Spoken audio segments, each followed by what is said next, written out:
Telescope and microscope. Telescope basically हम use करते हैं for seeing far of objects, and microscope for seeing magnified images of the objects. Simple microscope क्या होता है और कहाँ यूज होता है? सिंपल माइक्रोस्कोप क्या होता है और कहाँ यूज होता है? सर बायोलॉजिकल लैब में यूज होता है.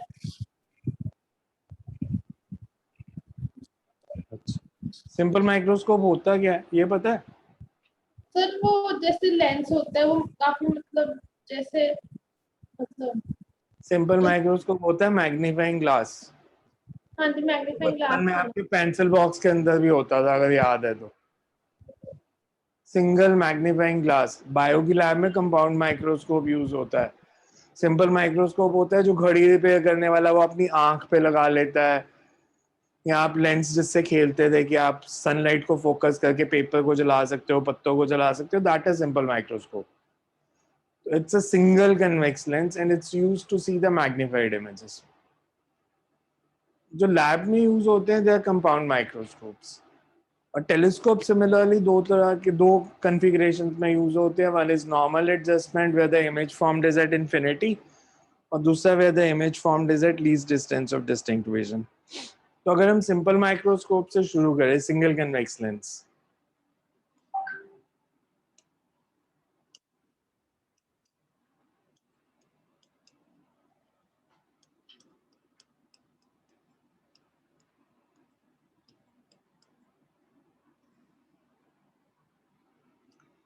इंस्ट्रूमेंट्स, दो चीजें इसमें पूछते हैं आपसे. कई बार तो सिंपल माइक्रोस्कोप नहीं है बिकॉज बहुत सिंपल रे डायग्राम है. इसका तो सिर्फ रे डायग्राम नहीं आता, पर कंपाउंड माइक्रोस्कोप और टेलीस्कोप का बहुत बड़ी स्कूल एग्जाम में सिर्फ रे डायग्राम ही आता है. आपको कुछ नहीं करना, सिर्फ डायग्राम बनाना है with proper marking. Simple microscope क्योंकि हम ले रहे हैं, it's a single convex lens.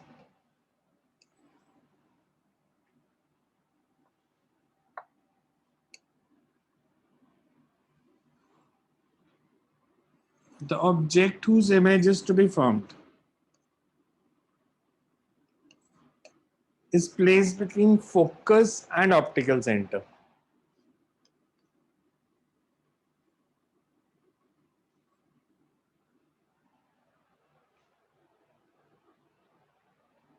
इसकी इमेज कहाँ बनेगी, रियल या वर्चुअल है, और किधर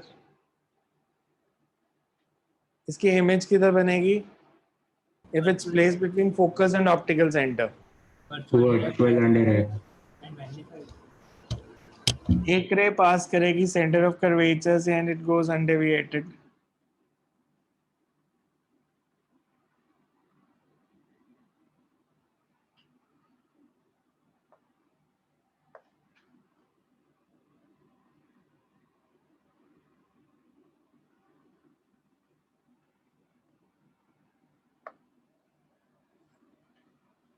One ray parallel to principal axis, and after refraction it passes through focus.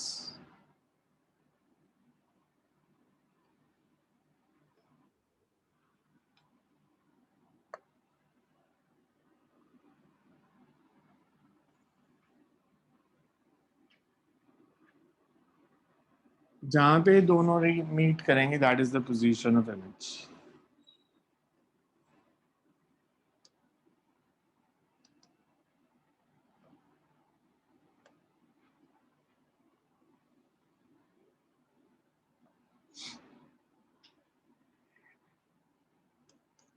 So A B अगर ऑब्जेक्ट है,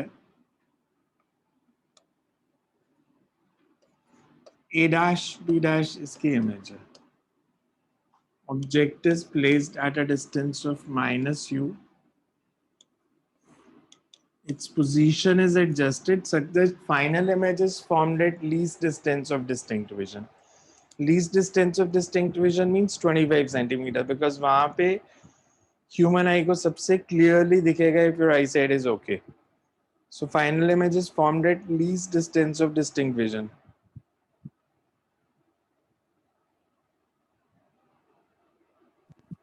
सर वो कोई माइक्रोस्कोप होता है जिससे अगर हम लाइट पास करें तो कोई पेपर मतलब जला देता है, वो भी सिंपल माइक्रोस्कोप होता है। मैग्नीफाइंग ग्लास को ही तो बोलते हैं वो, वही तो मैं बता रहा जिसमें बचपन में खेलते होगे कभी। मैग्नीफाइंग पावर इसमें अगर डिफाइन करनी है तो मैग्नीफाइंग पावर की एक स्पेसिफिक डेफिनेशन होती है। We say that it's the ratio of angle subtended by the image at the optical center. Angle subtended by the image at the optical center, beta, to the angle subtended by the object when object is also placed at least distance of distinct vision. मतलब ये object अगर इधर पड़ा है से यहाँ पे,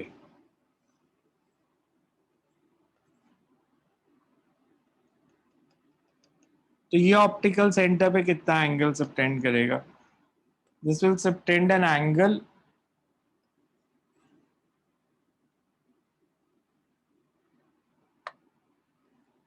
alpha.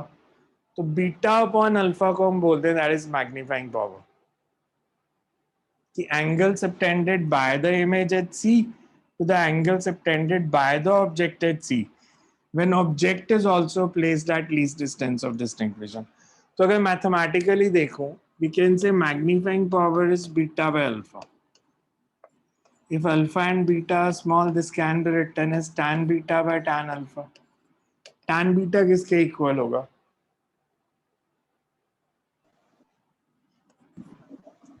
AB by U. AB by minus u, and tan alpha is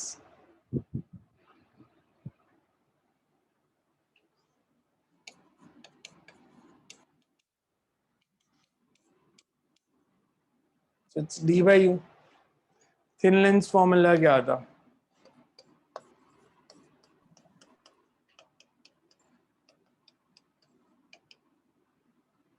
इसमें इमेज कितने डिस्टेंस पे बनी है? Minus U. d से मल्टीप्लाई कर दो पूरी इक्वेशन को,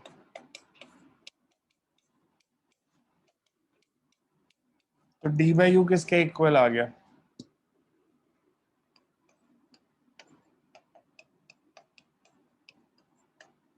सो नॉर्मली न्यूमेरिकल्स में जो मैग्नीफाइंग पावर का फॉर्मूला यूज होगा that is 1 plus d by f. Magnifying power of simple microscope. So diagram बना लो फिर इसके बारे में लिखते हैं। डायग्राम समझ आ रहा है सबको कैसे बनाया? कि दो रेज ड्रॉ किए हैं, one passing through centre of curvature and going undeviated, और एक जो passing through focus at both the rays they meet at this point. So virtual image बन रही है। फिर दो डायग्राम बनाने हैं, मतलब जो आपने सेकंड वाली चीज बनाई है वो केसी में एक ही डायग्राम है, डायग्राम दो कहाँ बनाए मैंने? दूसरा वैसे डायग्राम वो कौन जो सा? आपने अल्फा और बीटा है वो अलग डायग्राम में बनाना है, मतलब नहीं नहीं, जो इसी आपने में ही बनाना है, पोजीशन सब इसी में ही बनाना, अलग डायग्राम नहीं बनाना। तो जो आपने tan बीटा अल्फा की वैल्यू लिखी है वो आपने कौन सा ट्रायंगल कंसीडर किया है? tan बीटा की वैल्यू के लिए मैंने कंसिडर किया ए बी सी, और tan अल्फा के लिए A dash B double dash और सी।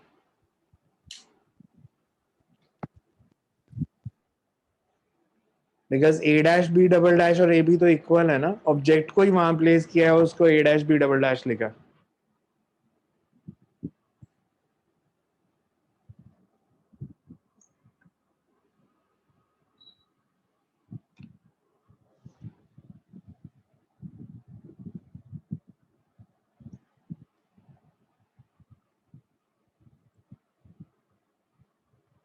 So you can write sir इसमें कन्वेक्स ही होता है, कनकेव नहीं होता। क्या? हमेशा कन्वेक्स लेंस ही होता है मैग्नीफाइंग ग्लास में। बिकॉज कन्वेक्स में ही ऐसे वर्चुअल इमेज बनेगी ना, मैग्नीफाइड कनकेव में थोड़ी बनती है।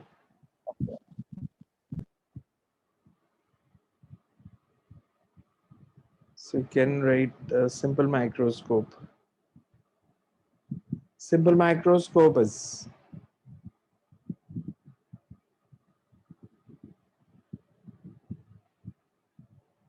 simple microscope is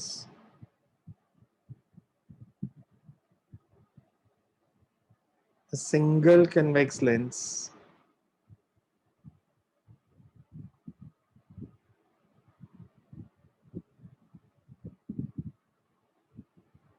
Simple microscope is a single convex lens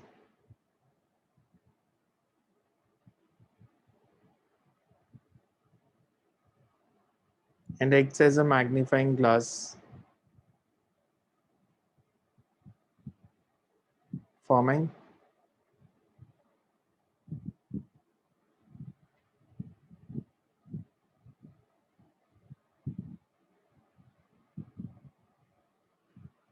virtual, magnified, and erect images. Forming virtual, magnified, and erect images.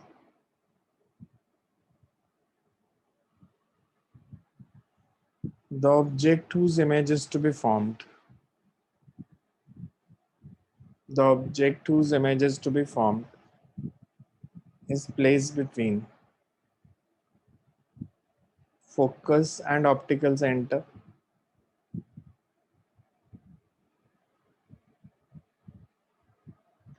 The position of lens is adjusted such that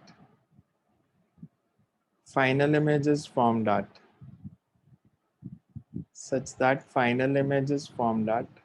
sir focus and optical centre के बाद क्या बोला था? the position of lens is adjusted till final image is formed at least distance of distinct vision. Till final image is formed at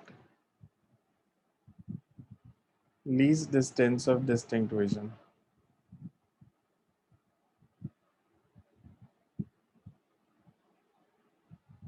Least distance of distinct vision जो D लिया हमने, that's 25 centimeter always. Formed at least distance of distinct vision.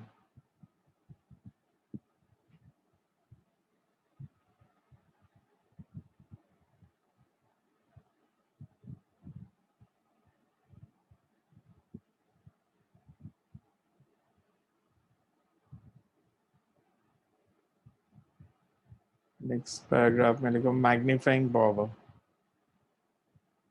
Magnifying power. It is the ratio of angle subtended by the image to the angle subtended by the object at the eye lens. Eye lens means optical center. At the eye lens, when both image and object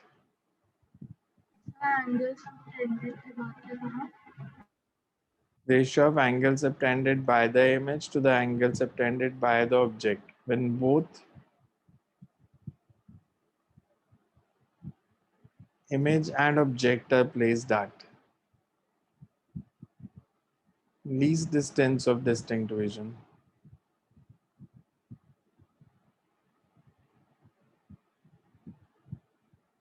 Both image and object are placed at least distance of distinct vision. That is,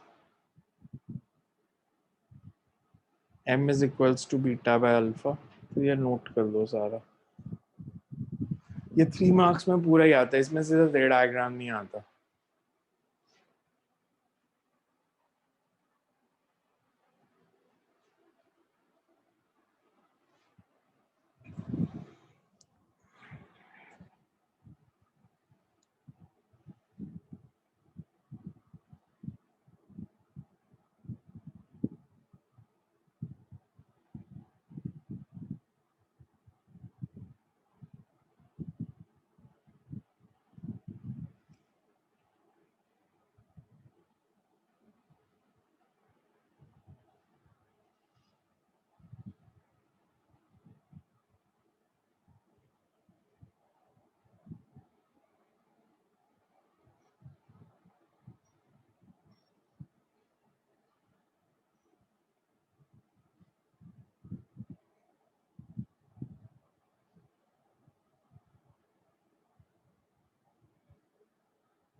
So you can write next compound microscope. Sir एक बार थोड़े से नीचे कर दो please. के नीचे बस एक ही लाइन है, m is equal 1 plus D by F.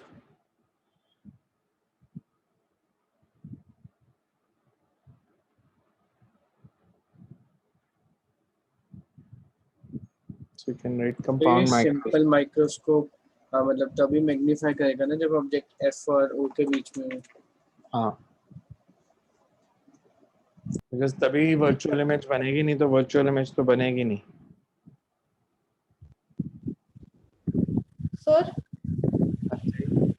Sir अगर हम ऑब्जेक्ट सपोज फोकस पे रखते हैं तो इमेज इंफिनिटी भी बन जाएगी. तो मतलब तो सर हाँ, अगर अगर ये हम माइक्रोस्कोप पे लगाते तो क्या होगा, ऐसा लेंस लगा के? इन्फिनिटी पे इमेज पर आपने इन्फिनिटी पे इमेज क्यों बनानी है? मतलब आपने अगर ऑब्जेक्ट को देखना है तो आप इतनी दूर इमेज क्यों बना रहे हो? उसका रीजन भी होना चाहिए ना, हम क्यों फोकस पे रखें? बिकॉज एक तो इमेज दूसरी साइड बनेगी. हमें वर्चुअल इमेज तो तभी बनेगी जब फोकस और उसके बीच में रखोगे. ये हमारी मर्जी थोड़ी होती है हम कहीं भी रख के देखें कि यहाँ रख दें तो क्या होगा. बस वर्चुअल इमेज ही आप देख सकते हो, आप रियल इमेज को थोड़ी देख सकते हो ऐसे. So you can write compound microscope. Compound microscope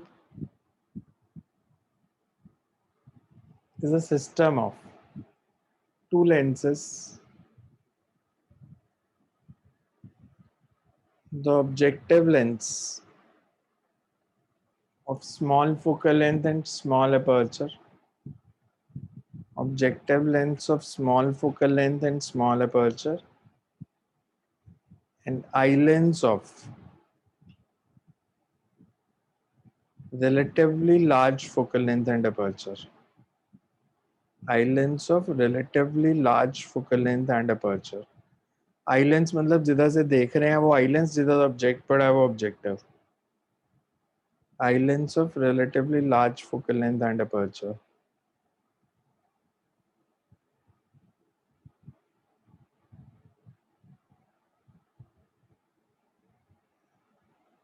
Compound microscope is used because using the combination of two lenses increases the magnifying power. Using the combination of two lenses increases the magnifying power. Increases the magnifying power of the system.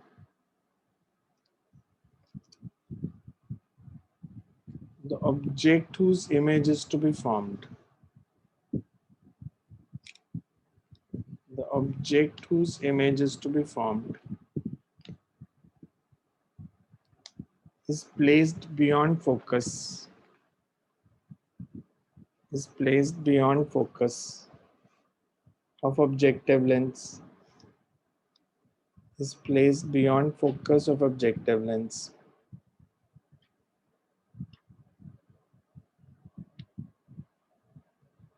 The distance between two lenses is adjusted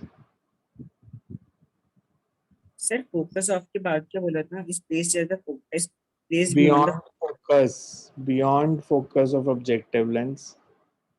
The distance between two lenses is adjusted such that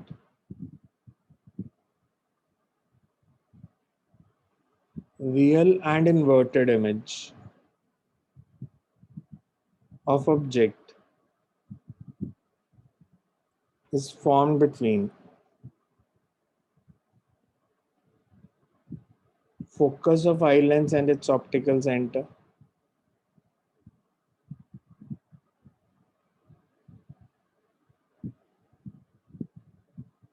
inverted image की बात क्या करनी है? Is formed between focus and optical center of eye lens. The final image, which is real, inverted, and magnified, which is, sorry, virtual, inverted, and magnified.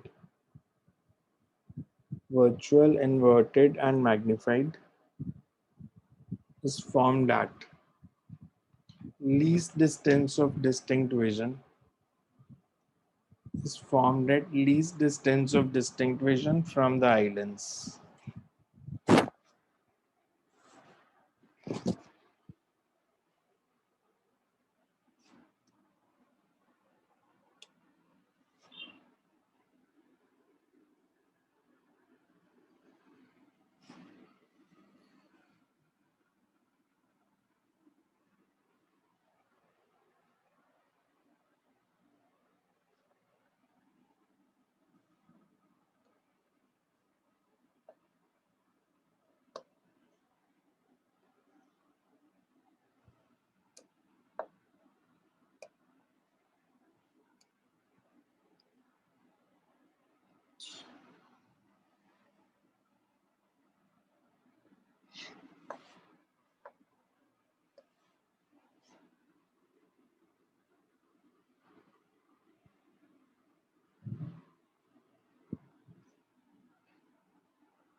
ये सिर्फ रे diagram आता है 3 मार्क्स में,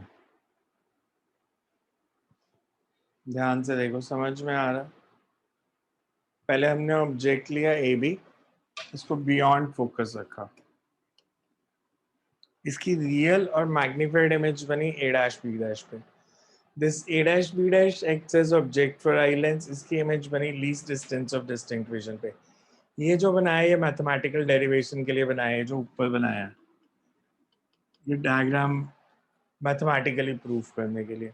ऑब्जेक्ट का distance minus you nought, image बनी v nought पे। तो this acts as object for eye lens, तो इसका डिस्टेंस माइनस यू ही, फाइनल इमेज लीस्ट डिस्टेंस पे। पहला लेंस छोटा, दूसरा लेंस बड़ा, और दोनों लेंसेज थिन। थिक लेंस बनाओगे तो नंबर नहीं मिलेंगे। जब वो रे डायग्राम बोलेंगे, सीबीएसई बहुत स्ट्रिक्ट रहती है, अगर आपने ये पॉइंट मिस किया एफ नॉट या एफ ई या ये वाला एफ ई, पूरा डायग्राम ठीक है तो 0 नंबर मिलेगा। तो भी आपका ये पॉइंट और ये तो कभी मिस नहीं होने चाहिए, अदरवाइज दे विल गिव 0। पूरा डायग्राम गलत कर देंगे अगर एफ नॉट और एफ ई मार्क नहीं किया तो इस डायग्राम को बनाओ फिर कर दे। हाँ जी, सर बी ट्रिपल डैश क्या था एक बार बता दो। बी ट्रिपल डैश तो हमने मैथमेटिकल डेरिवेशन के लिए बनाया है, वो ऑब्जेक्ट नहीं है, वो हमने एज्यूम किया कि ऑब्जेक्ट को अगर वहां रखें तो। वो मैथ्स है, वो फिजिक्स नहीं है, वो मैथ्स की डेरिवेशन करने के लिए है।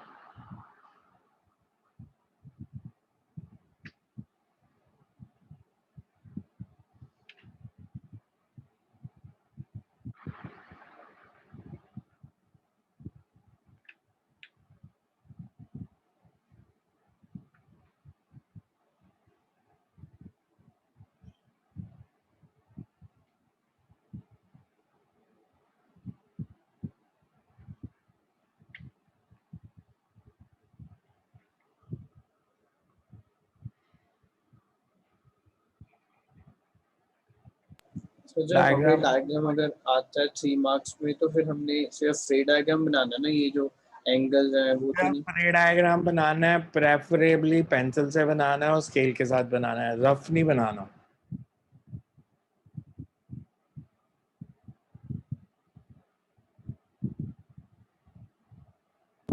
सेम मेजरमेंट्स भी इक्वल करनी है, जैसे एफ पी उधर का सेम 3 3 करके ऐसे भी। ऐसे वो इतना नहीं देखेंगे, पर एफ ई मार्क जरूर करना है। ऑलमोस्ट तो होना चाहिए। ऑलमोस्ट होना चाहिए, पर वो कोई टीचर मेजर नहीं करेगा। आपने एफ ई लिख दिया तो समझ आ जाएगा उसको कि ये फोकस है बस।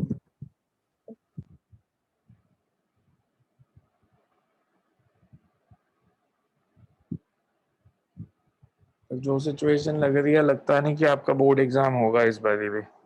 एमसीक्यू ही होगा, अगर होगा भी तो। सेकंड वाला सेकंड वाला भी, हाँ।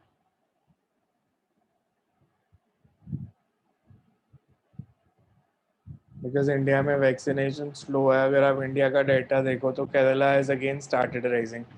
केरला में सेकेंड वेव भी सबसे पहले आई थी, तो केरला में this it's beginning of third wave, because वहाँ पे कुल 16,000 केसेस आए हैं केरला में।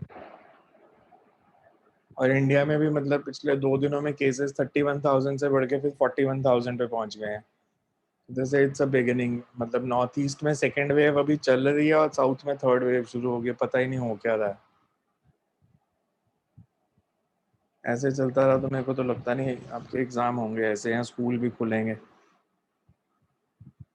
टेस्ट तो फिर थर्ड के बाद फोर्थ आती जाएगी, ये तो खत्म ही नहीं हो रहा। बिकॉज हर जगह पे ये हो रहा है ना। अमेरिका ने भी जैसे आज कहा कि पिछले 1 हफ्ते में अमेरिका में डबल हो गए केसेस, जितने 1 हफ्ता पहले थे इस वीक उससे डबल आए हैं। यूके भी यही कह रहा है, पर उन कंट्रीज को बेनिफिट ये है कि उन्होंने लगभग मतलब 60 to 70% पॉपुलेशन को वैक्सीनेट कर लिया है, तो हॉस्पिटलाइजेशन वाले केस कम है। इंडिया में तो वो भी ज्यादा आएंगे। तेलंगाना में जैसे उन्होंने कहना शुरू कर दिया, आज मैं न्यूज़ सुन रहा था कि वहाँ पे ऑक्सीजन की शॉर्टेज फिर आने लग गई है, हॉस्पिटल बेड्स भर गए हैं। सारी लाइफ ही मतलब डिस्टर्ब करके रख दिया इसने। तो वेरिएंट तो आते रहेंगे जब तक सब लोग वैक्सीनेट नहीं होते। सब लोग वैक्सीनेट मतलब पूरे वर्ल्ड की पॉपुलेशन वैक्सीनेट नहीं होती, और तब तक तो ये म्यूटेट करता रहेगा। मतलब मेरे को लगता है ग्रीक अल्फाबेट भी खत्म हो जाने, अल्फा बीटा गामा भी। उनको पहले ही डाउट होगा, इसलिए डेल्टा के बाद डेल्टा प्लस कर दिया, अब 2 प्लस लगा देंगे ज्यादा होगा तो डेल्टा प्लस प्लस। तो एजुकेशन सिस्टम का तो पूरा भट्ठा बैठ जाएगा इतनी देर में। फिर साइन थीटा कॉस थीटा भी आ जाएंगे इस टाइम।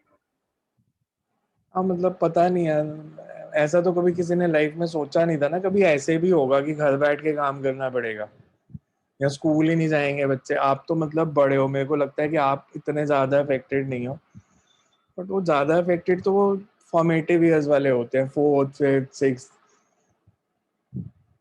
उनको वैसे ऑनलाइन समझ नहीं आता, और बिल्कुल छोटे बच्चों से आप एक्सपेक्ट नहीं कर सकते कि LKG की ऑनलाइन क्लास लग रही है, वो तो ऑफलाइन में नहीं सुनते किसी की। उनको आप पता नहीं क्यों ऑनलाइन पढ़ा रहे हो, LKG फर्स्ट सेकंड थर्ड वालों को, उनको तो होम स्कूलिंग कर दो कि घर में पेरेंट्स पढ़ा देंगे, ABC तो पढ़ानी है। So you can write. अब इसमें क्या है, इसमें भी देखो मैंने जो A double dash B double dash बनाया ना, वो डेरिवेशन के लिए बनाया है। दैट्स नॉट रिक्वायर्ड रे डायग्राम में। अगर आप रे डायग्राम में नहीं भी बनाओगे A double dash B triple dash को, तो वो चल जाएगा। बिकॉज मैग्नीफाइंग पावर इसमें भी हम ऐसे ही डिफाइन करेंगे कि फाइनल इमेज कौन सी बनी है, A double dash B A double double dash A double dash B double dash. तो A double dash B double dash का जो C2 पे एंगल बन रहा है, दैट इज बीटा। अगर हम उसी डिस्टेंस पे ऑब्जेक्ट को रख दें, मतलब A double dash B triple dash, वो AB के इक्वल है, तो अगर मैं ऑब्जेक्ट को A double dash B triple dash पे रख दूंगा, it subtends an angle alpha. तो एक ही डिस्टेंस पे रख के दोनों की हाइट कंपेयर हो सकती है ना। तो beta by alpha is the magnifying power, और फिर इसमें भी tan beta upon tan alpha कर देंगे, और फिर उसकी वैल्यू ड्राइव करनी है हमने। अगर इसमें पूछा जाए, बिकॉज न्यूमेरिकल्स में यूज होगा, जिसको हम लेंथ ऑफ माइक्रोस्कोप बोलेंगे। Length of microscope is basically distance between the two lenses. तो distance between the two lenses is V0 plus mod UE। ठीक है। Yes. So length of telescope दी है, मतलब V0 प्लस मॉड UE की value दी है। और हमेशा लेंसेज को थिन बनाना है, थिक लेंस इसमें अलाउड नहीं है, बिकॉज हम थिन लेंस फॉर्मूला से ज्यादा ड्राइव करेंगे। एंड सेकेंडली, आपने दूसरा लेंस हमेशा बड़ा बनाना है, बिकॉज टेलीस्कोप में होता है ऑब्जेक्टिव बड़ा और माइक्रोस्कोप में आई लेंस बड़ा। So you can write consider an object. हाँ जी। इन्वर्टेड बनने का फर्क नहीं पड़ेगा, जैसे वो फाइनल इन्वर्टेड बन रही है। माइक्रोस्कोप में आप जैसे बायो के सेल या टिश्यूज देख रहे हो, तो उससे फर्क नहीं पड़ता ना सीधा या उल्टा। Okay sir. बिकॉज बहुत सारी, मेरे को अब लेटेस्ट तो मैंने कोई मशीनरी देखी नहीं हॉस्पिटल में, जो पहले कंप्यूटर एडेड सर्जरीज होती थी, उसमें भी जो इमेज होती थी ना, वो मिरर इमेज होती थी, जो एक्चुअल में बॉडी के अंदर है उसकी मिरर इमेज। तो वो डॉक्टर्स को प्रैक्टिस से पता चल जाता था कि वो क्या कर रहे हैं। एक्चुअल में सीधी इमेज नहीं होती थी, मतलब मिरर इमेज बन रही होती थी, तो लेफ्ट राइट ओरिएंटेशन उल्टी हुई होती थी। तो इसमें भी अगर आपने बायो के सेल्स देखने हैं, टिश्यूज देखने हैं, बिकॉज बिल्डिंग देखने के लिए तो माइक्रोस्कोप को कोई यूज करेगा नहीं, तो अगर आप स्मॉल ऑब्जेक्ट्स को देख रहे हो तो इन्वर्टेड इमेज से भी कोई फर्क नहीं पड़ेगा। Okay sir. हम लिखते हैं इसके डिसएडवांटेज में, अगर डिसएडवांटेज आए तो हम लिख देते हैं कि कंपाउंड माइक्रोस्कोप इन्वर्टेड इमेज बनाता, बट प्रैक्टिकली उससे फर्क नहीं पड़ता ज्यादा। सर मेन डिफरेंस क्या, हाँ जी, आप बोलो मैं बाद में। क्या पूछ रहे थे आप? सर मेन डिफरेंस क्या है कंपाउंड और सिंपल माइक्रोस्कोप में? इसमें मैग्नीफाइंग पावर ज्यादा होती है, वो अगर 5 टाइम्स मैग्नीफाई करेगा, ये हो सकता है 25 टाइम्स कर दे। माइक्रोस्कोप का पर्पस तो ये है ना, बड़ा देखना है, तो ये ज्यादा बड़ा दिखाएगा। So you can write consider an object AB placed beyond focus of objective lens.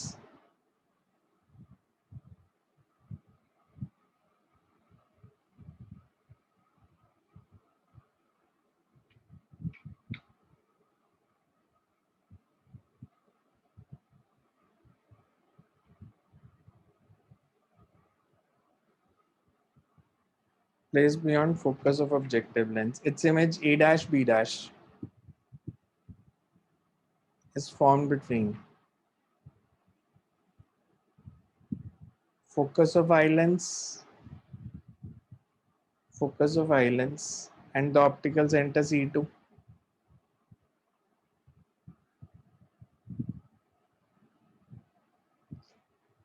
The distance between lenses is varied till final image A double dash B double dash till final image A double dash B double dash is formed at distance between lens के बाद क्या बोला ना? final image A double dash B double dash is formed at least distance of distinct vision from islands. Least distance of distinct vision from islands.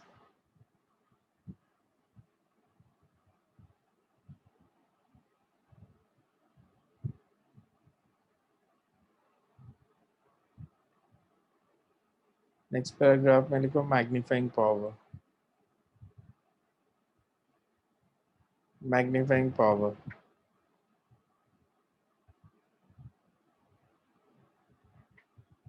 It is the ratio of angle subtended by the final image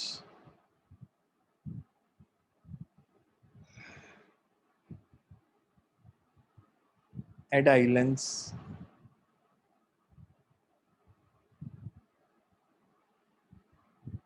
to the angle subtended by the object at the islands.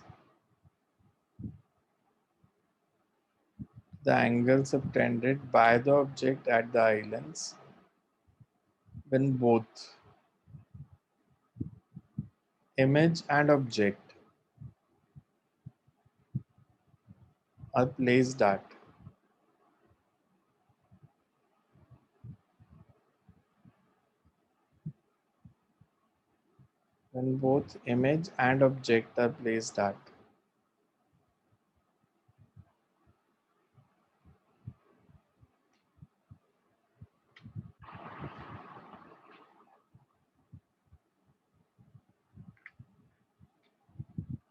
least distance of distinct vision from the islands.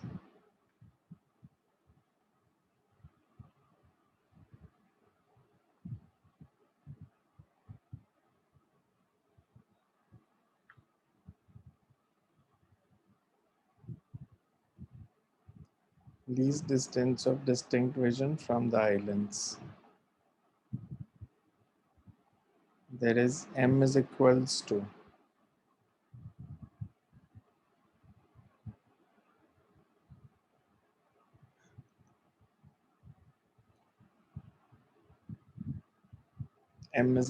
to beta by alpha.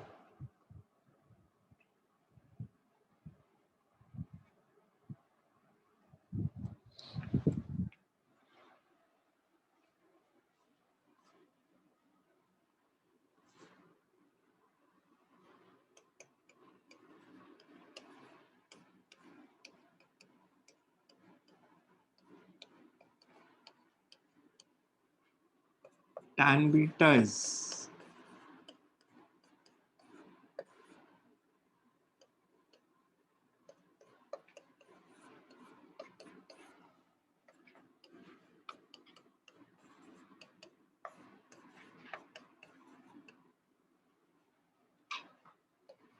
ये normal definition आ गई because A double dash B double dash is size of image, AB is size of object. So magnifying power को हम यही लिखते थे size of image over size of object. इसको मैं ऐसे भी लिख सकता हूँ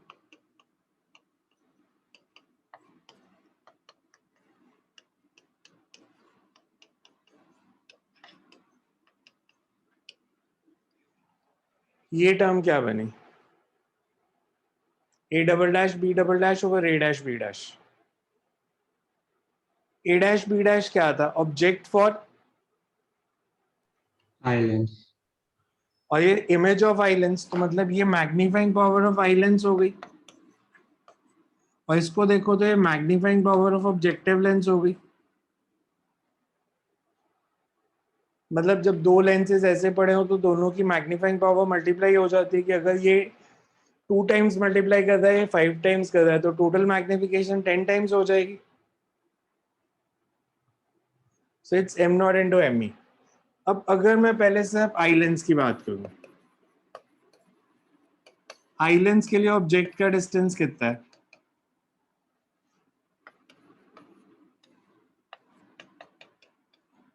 इमेज का distance minus E focal length let it be F E. तो फॉर्मूला क्या बनेगा?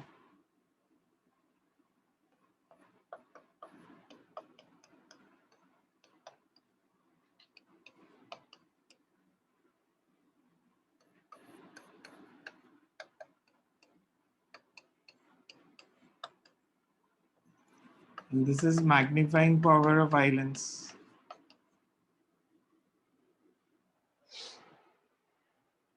ठीक है, इसमें देखो कोई डाउट है तो। अगर मेरे को ऑब्जेक्टिव के लिए निकालनी है,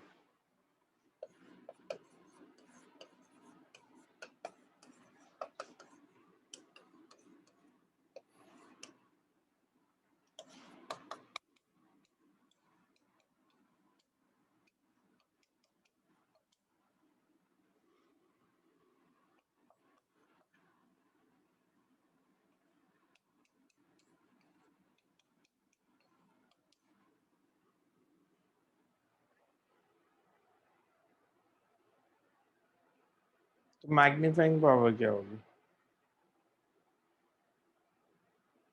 इसकी मैग्नीफाइंग पावर, इस डायग्राम को सिर्फ ऑब्जेक्टिव लेंस का देखो, ये ए बी, ये A dash B dash. A dash B dash upon A B को मैं लिख सकता हूँ it's V nought upon minus you nought, yes जैसे हमने लेंस की डेरिवेशन में किया था magnifying power. So for objective a dash b dash upon ab is equals to a dash c1 upon ac1, मतलब a dash b dash upon ab।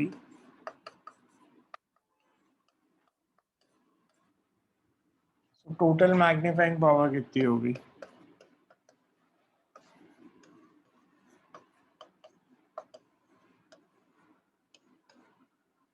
ये u not है।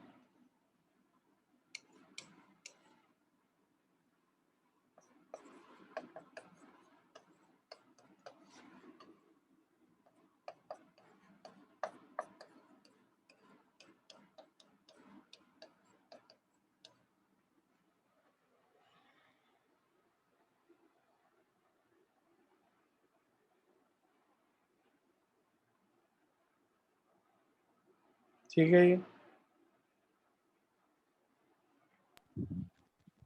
Excuse me, sir. हाँ जी। Sir वो D में आपने बोला था least distance of distinct vision, उसमें डिस्टिंक्ट का मतलब क्या है? उसका मतलब वो डिफरेंट नहीं होता क्या चीज? सर आपने डी का जो बताया था least distance of distinct vision, तो हाँ, डिस्टिंक्ट का क्या मतलब है? वो डिफरेंट डिस्टिंक्ट नहीं का होता मतलब आप दो ऑब्जेक्ट्स को सेपरेट कब देख सकते हो? ये स्टैंडर्ड वैल्यू होती है नॉर्मल आई साइट के लिए 25 सेंटीमीटर। अगर आपने दो ऑब्जेक्ट्स को अलग अलग देखना है तो सबसे ज्यादा क्लैरिटी 25 सेंटीमीटर पे होती है, तो उसको हम बोलते हैं आई साइट के लिए least distance of distinct vision. वो आई साइट का कंसेप्ट है, वो लेंसेज का कंसेप्ट नहीं है, वो आपकी आई साइट का है। अच्छा, v nought upon u nought को और क्या लिख सकते हो आप? इस Actually, इक्वेशन से -1/u0 can be written as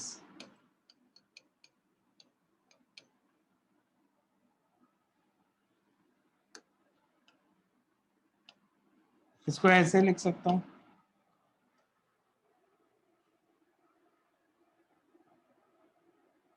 तो v0/u0 क्या हो जाएगा? -v0/u0।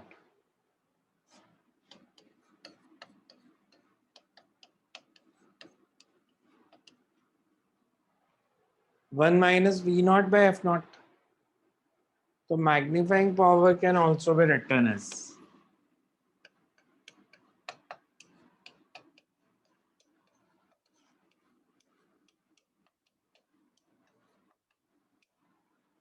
so ये दो फॉर्मूले यूज होते हैं.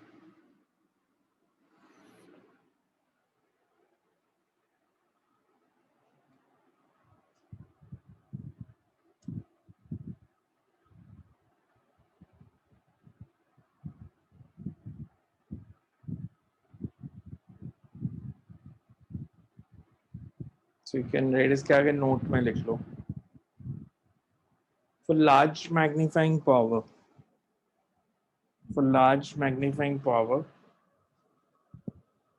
F naught and Fe both have to be small.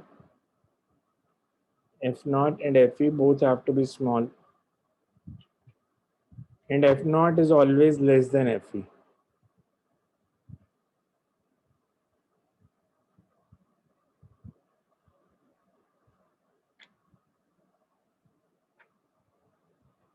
Negative magnifying power signifies that image formed is inverted. Image formed is inverted.